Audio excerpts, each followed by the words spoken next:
नमस्कार मित्रांनो, आपण सर्वांचं खूप खूप स्वागत आहे.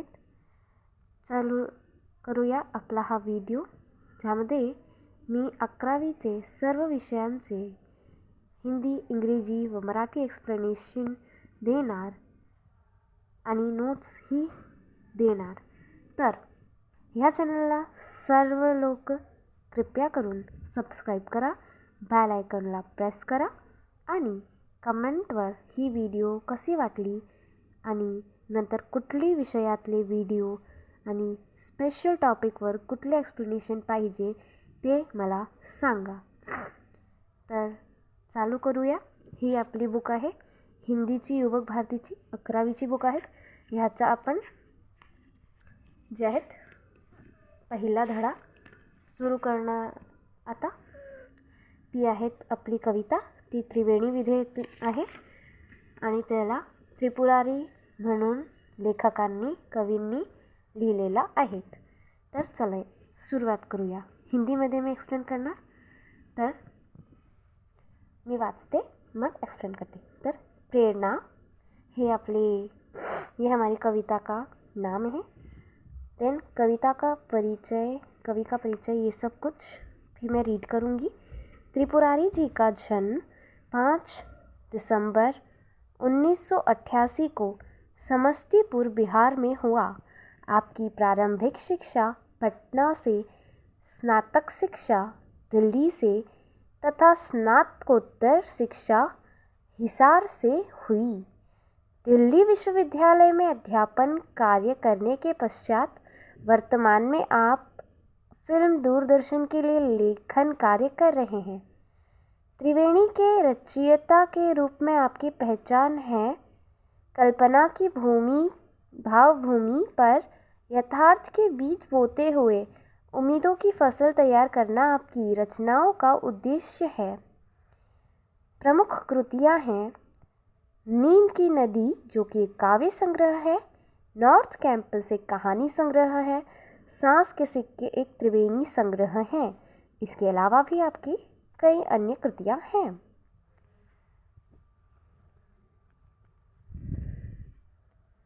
काव्य प्रकार. त्रिवेणी एक नए काव्य प्रकार के रूप में साहित्य क्षेत्र में तेजी से अपना स्थान बना रही है. त्रिवेणी 3 पंक्तियों का मुक्त छंद है. मात्र इन 3 पंक्तियों में कल्पना तथा यथार्थ की अभिव्यक्ती होती है. तर मित्रांनो, हेच आपले साहित्यिक ज्ञानाचे प्रश्नांचे उत्तर आहेत. तर ह्यांना मी ब्रॅकेट केले आहेत, तर तुम्ही पण तसेच करून घ्या आणि लिहून घ्या. तो दोस्तों, अब मैं इसे एक्सप्लेन करूँगी हिंदी में. ये जो हमारी प्रस्तुत कविता है, ये त्रिपुरारी जी ने लिखी, जिनका जन्म 5 दिसंबर 1988 को समस्तीपुर बिहार में हुआ. इनका प्राइमरी एजुकेशन जो है वो पटना में हुआ और ग्रेजुएशन जो है इनका दिल्ली में और पोस्ट ग्रेजुएशन हिसार में हुआ. दिल्ली विश्वविद्यालय में इन्होंने पहले अध्यापन के कार्य किए थे और अब जो है ये फिल्म में लेखन कार्य कर रहे हैं, जैसे उनके लिए डायलॉग राइटिंग वगैरह वगैरह और भी जो काम होते हैं लिखने के क्षेत्र में, वो सब कर रहे हैं. और इनकी विशेषता क्या है इनके काव्यों की, तो कल्पना की भावभूमि पर यथार्थ के बीज बोते हुए, और ये काफ़ी जो अंडरलाइंड वर्ड्स हैं, ये काफ़ी मतलब बड़ा सेंस है इनका कि कैसे हम जो कोई चीज़ सोचते हैं उससे अपनी शक्ति से, अपनी इच्छा शक्ति से, अपनी मेहनत से, अपने परिश्रम से, उम्मीदों से अपन उसे यथार्थ में बदल देते हैं. तो हमें भी ऐसा ही करना चाहिए. हमें उसकी ही यहाँ पे इंस्पिरेशन, प्रेरणा हमें यहाँ पे मिल रही है. मार्गदर्शन आपल्याला मिळतोय की आपल्याला आपले जीवनाचे, आपले मनातले ते स्वप्न आहे ते आपले परिश्रमातून आणि उम्मीदावर खरे उतरवून आणि त्यांना खरे करून दाखवायचे, हेच त्यांचे उद्देश आहे, त्यांची प्रेरणा आहेत त्यांचे काव्य संग्रहाची. मग सुरुवात करूया. कि त्रिवेणी क्या होता है। त्रिवेणी एक साहित्य के क्षेत्र में अपना काफ़ी ज़्यादा तेज़ी से स्थान बना रही है। त्रिवेणी जो है वो सिर्फ 3-3 लाइंस का एक छंद होता है और ये इतने में ही कंप्लीट रहता है। इसका नेक्स्ट से कोई ज़्यादा जुड़ाव नहीं रहता, ये अपने में ही पूरा होता है इतने में ही। देन इन 3 पंक्तियों में ही यथार्थ की अभिव्यक्ति हो जाती है। पहली और दूसरी अभिव्यक्ति पंक्ति में भाव और विचार स्पष्ट रूप से झलकते हैं और तीसरी पंक्ति पहली 2 पंक्तियों में छिपे भावों को नए आयाम के साथ अभिव्यक्त करती है। देन सामायिक स्थितियों, रिश्तों तथा जीवन के प्रति सकारात्मकता त्रिवेणी के प्रमुख विषय हैं। प्रस्तुत काव्य में क्या बताया गया है कि त्रिवेणी में कवि ने मनुष्य के जीवन में माँ के ममत्व और पिता की गरिमा को व्यक्ति के साथ ही जिंदगी में की आपाधापी में जुटे माता पिता से बच्चों को स्नेह भी टुकड़ों में मिलता है, इस सच्चाई को भी उजागर किया है। निराशा के बादलों के बीच आशा का संचार करते हुए कवि कहते हैं कि ठोकर खाकर जीने की कला जो सीख लेता है, दुनिया में उसी की जय जयकार होती है। सुख दुख की स्थिति में स्थिर रहना ही मनुष्य की सही पहचान है। इनकी एक एक ऐसे त्रिवेणियों में ये हमें प्रेरणा, ये हमें सीख मिळती है। आपल्याला हे पाठ मिळवतो, आपले जीवनातले मूल्य आपल्याला ही प्रेरणा, हे 3 छंद आपल्याला शिकवते। प्रत्येक छंदातले वेगवेगळे ते आपले मूल्य आहेत, जीवनातले मूल्य आहेत, ते आपण सर्वांना आपल्या जीवनात उतरवायचे आणि त्याच्यावर अंमल करायचे आणि त्याची पुरेपूर भरपूर प्रयास करायचे। मी पण हेच सांगते की जे पण लेखन कार्य आपण वाचतो त्याचे मॉरल्स आपल्या जीवनमध्ये जरूर फॉलो करण्यात यावे, हेच माझे पण मत आहे। तर चला सुरू करूया।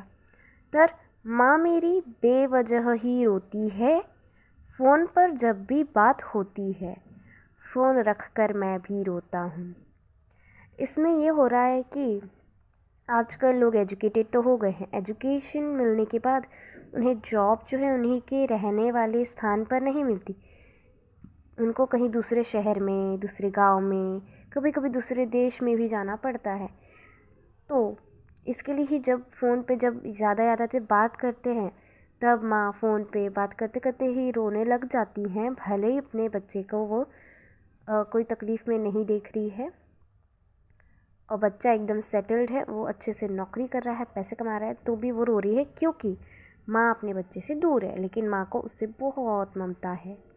देन फ़ोन रखने के बाद जो बच्चे हैं वो भी रोते हैं। ऑफ कोर्स ये सच है कि माता के वियोग में स्पेशली बालक काफ़ी ज़्यादा रोते हैं, उन्हें बहुत जो है ऐसे हारा हुआ सा अलग सा एक खालीपन लगता है, सूनापन लगता है, लेकिन वो माँ के सामने नहीं रोते, फ़ोन रखने के बाद रोते हैं। इसमें हमें बिछड़ने की दुख के बारे में पता लग रहा है, माँ की ममता के बारे में पता लग रहा है और आज के सिचुएशंस के बारे में भी पता लग रहा है। तो दोस्तों इन पॉइंट्स को याद रखिएगा क्योंकि आपको ये लिखना पड़ेगा रसास्वादन में। आप चाहे तो मैं PDF भी इसकी भेज दूँगी, लिंक डिस्क्रिप्शन में डाल दूँगी। देन हम नेक्स्ट की ओर बढ़ते हैं। सख्त ऊपर से मगर दिल से बहुत नाजुक है, चोट लगती है मुझे और वह तड़प उठते हैं, हर पिता में ही कोई माँ भी छुपी होती है। तो इसमें पिताजी की घर में गरिमा बताई गई है। इसमें ये बताया गया है कि पिताजी भले ही मुँह से ज़्यादा प्रेम की बातें ना करते हों, लाड़ प्यार ना करते हों, लेकिन मन से काफ़ी ज़्यादा वो हमसे लाड़ प्यार करते हैं, काफ़ी उन्हें हमसे लगाव होता है और भले हमें चोट लगती तब वो हमें माता की तरह संभालने पुचकारने नहीं आते, वो देखते हैं ताकि हम जो है इंडिपेंडेंट बने, स्वतंत्र बने और आने वाली स्थितियों से लड़ने लायक बने। लेकिन मन ही मन वो काफ़ी तड़पते हैं क्योंकि हर माता की तरह पिता के मन में भी ममता छुपी हुई होती है। मेरे ऑफिस में महीनों से मेरे दिन की शिफ्ट, तेरे ऑफिस में महीनों से तेरी रात की शिफ्ट, नन्हे बच्चे को तो टुकड़ों में मिले हैं माँ बाप। तो इसमें ये हो रहा है कि आज की जनरेशन, आज के ज़माने में क्या हो रहा है कि मम्मी पापा दोनों को जॉब करना पड़ रहा है, क्योंकि महंगाई इतनी ज़्यादा बढ़ गई है कि कोई एक कमाए तो काम नहीं चल सकता। अच्छे से घर खर्च करने के लिए हमें ज़रूरी है उन लोगों के लिए कि वो कमाए, दोनों कमाएं, और नन्हे बच्चों के ही भविष्य के लिए वो कमाते हैं और उन्हीं को वो प्यार नहीं दे पाते हैं। इसमें जो है आजकल के जनरेशन के मम्मी पापा की बात कही गई है और बच्चों के हालात बताए गए हैं। उगते सूरज को सलामी तो सभी देते हैं, डूबते वक्त मगर उसको भुला मत देना, डूबना उगना तो नज़र का महज धोखा है। जी हाँ, हमेशा जब भी आप कामयाबी हासिल करोगे, कोई चीज़ आप हासिल करोगे, हाँ आपके विरोध में भी लोग कहेंगे, आपकी जेलसी से भी आपकी बुराई करेंगे लोग, लेकिन जो है सुख के वक्त ही सब ज़्यादा आते हैं, दुख के वक्त कोई काम नहीं आते हैं ज़्यादा। जो अपने होते हैं वही असली वाले जो होते हैं, जो हमसे सचमुच हमारी केयर करते हैं, आदर करते हैं, वो ही सिर्फ दुख में हमारे साथ रहते हैं और दुख के वक्त में ही हमें लोगों की असलियत मालूम पड़ती है।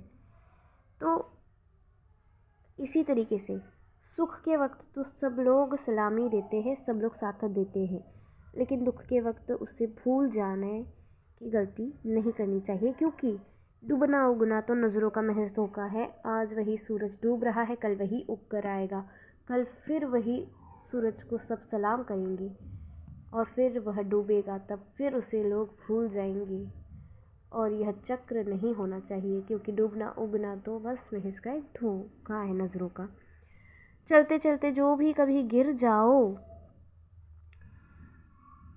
खुद को संभालो और फिर से चलो, चोट खाकर ही सीख मिलती है। जी हाँ दोस्तों, जितना लोग बादाम खाकर नहीं सीखते, ठोकर, धोखा, चोट यह खाकर सीख जाते हैं,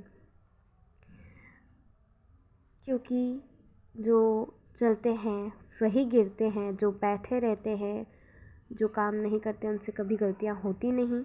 इसके लिए ये कहा जाता है कि करते के हाथ ही गलती होती है, गलतियाँ ढूंढने वाले जो है वो कुछ काम के नहीं।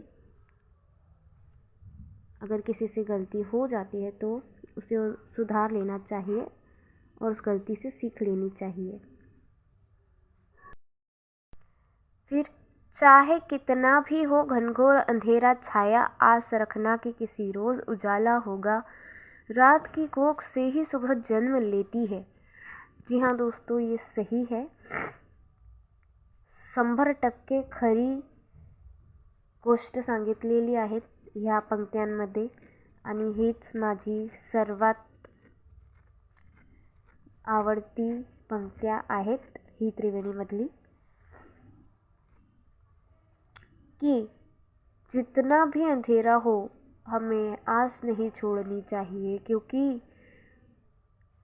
उजाला तो होके रहने ही वाला है, क्योंकि रात के बाद ही दिन उगा करता है दोस्तों। इसलिए हमें कभी भी ज़िंदगी में उम्मीद नहीं हारनी चाहिए दोस्तों, क्योंकि दुख के बाद ही सुख आता है दोस्तों। कर्ज लेकर उम्र के लम्हों से बो दिए मैंने बीज हसरत के, पास थी कुछ ज़मीं ख्यालों की। तो मैंने किसी खाली वक्त में या कई वक्त पहले मेरी इच्छा के, मंशा के, मेरी कामना के बीज मेरे मन में, मेरे विचारों में बो दिए थे, और वही आगे चलकर अमल करने पर असलियत के रूप में आ जाएंगी। ये न सोचो कि ज़रा दूर दिखाई देगा, एक ही दीप से आगाज़ सफ़र कर लेना, रोशनी होगी जहाँ पर भी कदम रखोगी। तो हमें कभी भी ये नहीं सोचना है कि हमारे पास तो कम रिसोर्सेस है, इससे तो हम इतना ही कर पाएंगे। ये नहीं करना चाहिए, क्योंकि जितना हमारे पास है उतने से ही हमें करना, काम चालू कर देना चाहिए, क्योंकि हमारे पास कम से कम उतने तो रिसोर्सेज हैं ही कि जहाँ हम हैं कम से कम उतनी जगह पे तो वह पुर जाएंगे, पूरा करेंगे हमारी ज़रूरतों को, साथ ही हमें आगे बढ़ाएंगी। अपनी आँखों में जब भी देखा है एक बच्चा सा खुद को पाया है, कौन कहता है कि उम्र बढ़ती है। तो जो है हमें अपना भोलापन, अपना जो है प्यारापन नहीं खोना चाहिए दोस्तों। समय के भाग दौड़ में हमें सदा ही खिलखिलाते रहना चाहिए। हमारी चुलबुलेपन, हमारा जो है मासूमियत हमें नहीं खोनी चाहिए, क्योंकि हम भले ही शरीर से बूढ़े हों लेकिन मन से हमें हमेशा इनोसेंट, मासूम बने रहना चाहिए। आंसू खुशियाँ एक ही शय हैं, नाम अलग हैं इनके। पेड़ में जैसे बीज छुपा है, बीज में है पेड़ जैसे। एक में जिसने दूजा देखा वही सच्चा ज्ञानी है। तो दोस्तों, आंसू खुशियाँ, दुख में सुख में कोई फ़र्क नहीं है, एक ही है, क्योंकि इनके तो बस नाम अलग अलग हैं। इन्हें हमें उसी प्रकार जानना चाहिए कि जैसे दुख है उसे भी हमें सुख मानना चाहिए, सुख है उसे भी हमें दुख मानना चाहिए। दोनों सेम है ऐसा मानना चाहिए, वही ज्ञानी होता है, सच्चा ज्ञानी। चाहे कितनी ही मुश्किलें आए, छोड़ना मत उम्मीद का दामन, ना उम्मीदी तो मौत है प्यारे। जी हाँ, उम्मीद पे ही दुनिया कायम है।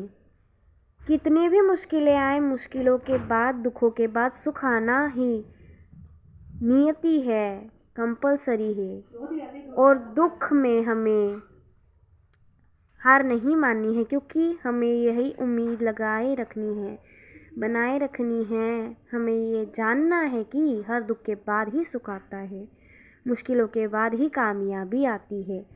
हम अगर मुश्किलों में, राहों में ही दम तोड़ देंगे तो मंजिल तो हमारी राह देखती रह जाएगी और हम नाउम्मीदी के मंजर में फंस जाएंगे। तो दोस्तों, ये सास के सिक्के त्रिवेणी संग्रह से त्रिपुरारी जी की रचनाएं थी, त्रिवेणियाँ थी, जिन्हें हमने जाना। शब्दार्थ हैं घनघोर, घना, हसरत, इच्छा, आगाज़ सफ़र, यात्रा का आरंभ, शय, चीज़ या वस्तु।